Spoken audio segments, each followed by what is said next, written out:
Cette focalisation exclusive de l'attention induit une compréhension erronée du phénomène symptomatique qui m'aide à confondre systématiquement la levée temporaire d'un trouble avec sa guérison. Non seulement ce biais interprétatif conduit à assimiler des automatismes avec des thérapeutiques qui se révèlent antinomiques du soin, mais il conduit aussi à entraver la thérapeutique elle-même en empêchant de considérer le lien entre le symptôme qui se manifeste et le désir en souffrance qu'il recèle.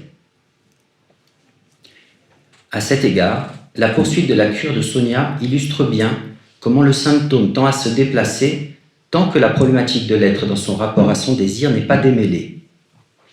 Avec l'arrivée de son premier enfant, Sonia va remarquer une nouvelle difficulté.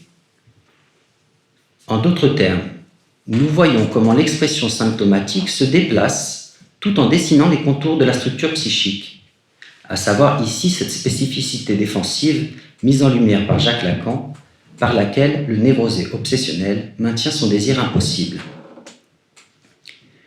Dans la cure de Sonia, cette problématique spécifique se représentera à nouveau quand elle voudra avoir un autre enfant. Au regard des résultats catastrophiques de ces résultats d'examens médicaux, la troisième demande de PMA de Sonia sera refusée par la commission en charge de son dossier et son médecin lui dira alors de but en blanc que c'est impossible pour elle d'avoir un autre enfant. Cette annonce eut l'effet d'un séisme dans la vie de Sonia. Elle s'investit alors davantage dans sa psychanalyse et quelques semaines après, elle tomba enceinte naturellement. Cette présentation témoigne bien que la clinique du partenariat n'est pas à considérer comme une articulation superflue, comme un luxe, mais bel et bien comme une nécessité clinique. L'exclusion de la question du désir dans le traitement des symptômes psychiques, corporels et organiques semble conduire inexorablement à dévoyer la fonction même du champ de la santé. Dans un article du journal L'Humanité dans lequel il met en évidence comment les politiques de santé publique actuelles consistent à traiter les symptômes et leurs conséquences sans traiter leurs causes, le cardiologue François Carré résume en une formule laconique le fonctionnement absurde du champ de la santé. Je le cite : « Je le dis clairement, nous n'avons pas un ministère de la Santé, mais un ministère de la Maladie. »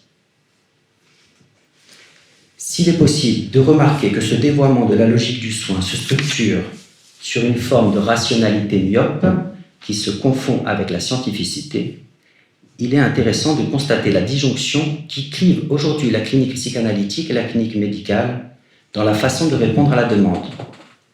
D'un côté, nous retrouvons l'importance clinique de ne pas répondre à la demande afin que l'être puisse devenir sujet et constituer, grâce à sa cure, un rapport de responsabilité à l'égard de son désir. D'un autre côté, nous retrouvons une tendance à répondre systématiquement à la demande et ainsi à renforcer autant l'aliénation de l'être que sa symptomatologie. Si l'exemple de la cure de Sonia illustre bien ce paradoxe, il s'agit de remarquer que cette tendance à saturer le désir dépasse largement la demande de PMA.